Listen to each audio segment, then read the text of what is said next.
You guys want to talk about it? Are you coming out, Blahnik? Good? Are you sure? No, it's Blahnik. We read the statute 7 ways Yeah, to I can Sunday. have It's not Sergeant legal. come here. You know, we don't want you. This is not about you. This is about them putting you. We didn't do this. They did. Like Are you I want. security or private security, or are you policeman? Rochester Police.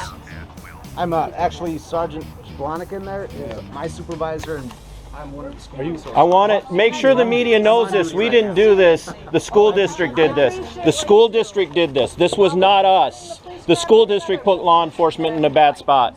The school district did this, and they will not answer questions because they have forgotten who they work for.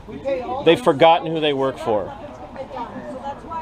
I thought you were here to cover the meeting, right? Like I said, we'd rather sit out here and have this conversation. We don't want you to get in trouble. The fact of the matter is that we're not the mask police. We know that. Okay. Yeah. What they're doing is they're setting the rules that you have to wear a mask inside, right? And if you refuse, then they're going to ask you to leave, and then it falls into the trespassing statute. And when you refuse to leave, then that's when they ask you to leave. And that's the part that we that's why I asked you guys to come outside, because I do not want you to get in trouble. We're not breaking the law by not wearing a mask. Thank you for reminding me. I was going to No, I understand what you're saying, but our conversation doesn't need to take place between you. Because we are right. I just want to make That's- sure you but- understand the law enforcement. No, and we get that, and Joe. And I wanted to make sure that guys you are more understood than- that I appreciate You're more than welcome to your opinions. This You're more than welcome honestly, to I know you guys are in a bad I fight for you position, guys but this all is the time. ridiculous. They won't even talk to us. There's no way. That's what. it breaks my heart that my grandchildren go to their math. And I really wish there's more of an open forum where we Oh, could there have will be. more. Well, I mean, or have a different meeting where it's even outside, but they sent it. But like TC was asking, under what authority did that guy have to represent the school board? So he's part of the cabinet. He's Right. part of the manager of the building. He runs part of the building. So that would be the authority he has. And like I explained, who's the other tall guy? Scott. Scott, that's in there recording it. Like I explained to him, it's no different than when he was talking about being the pastor of his church. And if I go to his church, and it's the same thing if I go in there and I'm paying that stuff. So I was trying to explain. There you go. How are you? No, put it back on. Wait, what did you say about the policy? But did you know that now they're trying to have, they're using you as their little goat to enforce something that's not even law, and something that's not legal? You guys should stand up for them as well.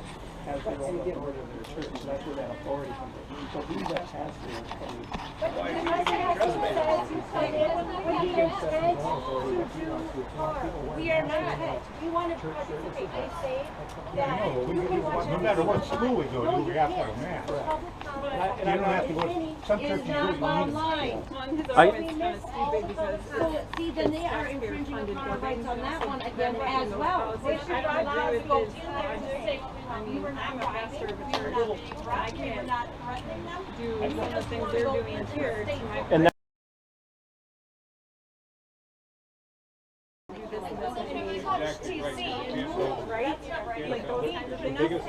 he had his hands all over me.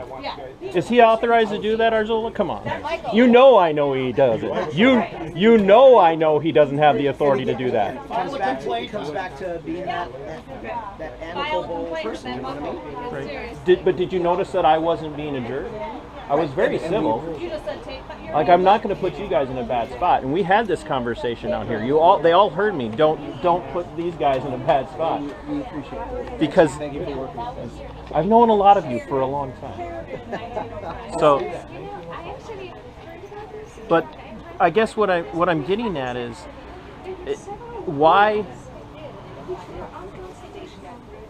you guys said let's go outside and talk. The issue is it's not that you guys are the ones that need to have the conversation. It's that they need to have the conversation, and nobody will have it with us. And so here's what's happening. In the First Amendment sense, how can we have a redress of grievances when they won't respond to emails? They won't hear any of us. They won't respond to public comments. And so then when we do show up and say we've had enough, now we get to be painted out as the radicals. Now, you saw us, and I know that when you guys write reports and give after-action reviews, you're going to be honest and you're going to be fair and just. But that and what they'll report are going to be two totally different things. So how do those of us who have maybe religious reasons, those of us that have medical reasons or health reasons, how do we get that redress of grievances when they won't let anybody in regardless of the reason? And this is where you guys end up in a tough spot, because now, do I believe that every one of all the people that were in there have a medical exemption? No, but I could tell you that there's religious reasons why a lot of us aren't doing it, and philosophical. Personal beliefs. How do they then, in this situation, how do they get to determine that that's not valid and legitimate? So now they've excluded, and they've used you guys, unfortunately. Because they know without you, they don't have the authority.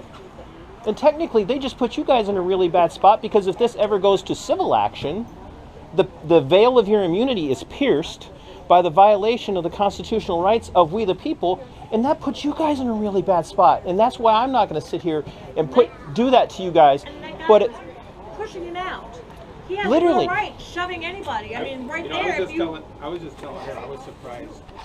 I was reading the other day because somebody sent me an article. It was from 1905. The U.S. Supreme Court ruled on vaccinations, where they were mandating vaccination. And I can't remember what was the biggest outbreak back then. The Spanish flu wasn't. The Spanish flu wasn't until 1912. So what was it back in 1912? it might have. Tuberculosis? No. For me, it was 1910, but somebody needs to.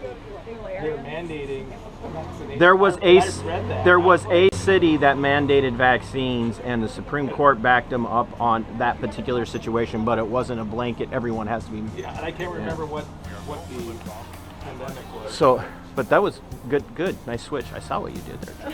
I see what you just switched it right over. Yeah, you just switched it right around. Why didn't you guys say something to him? Right. Yeah, I'm sure. Why did neither of you guys say anything to him when he had his hands on him and were shoving him out of the building? Yeah, and will the media report that a school representative who doesn't have the authority literally used physical force on me to try and prevent me from coming in? Force. They used force. If I did that to him, if I had put my hand on him, they would have had to arrest me. Right. But because he works in this building, I don't have that same protection. Do you see what we're talking about? Yes. This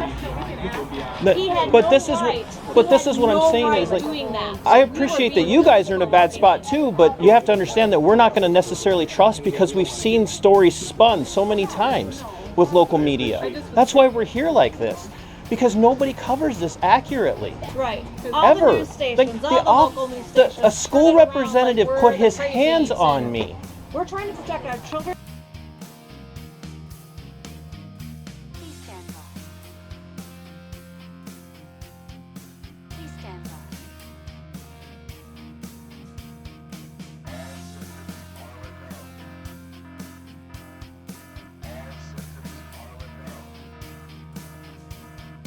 Minnesota Black Robe Regiment, you are over the target. You are authorized to fire at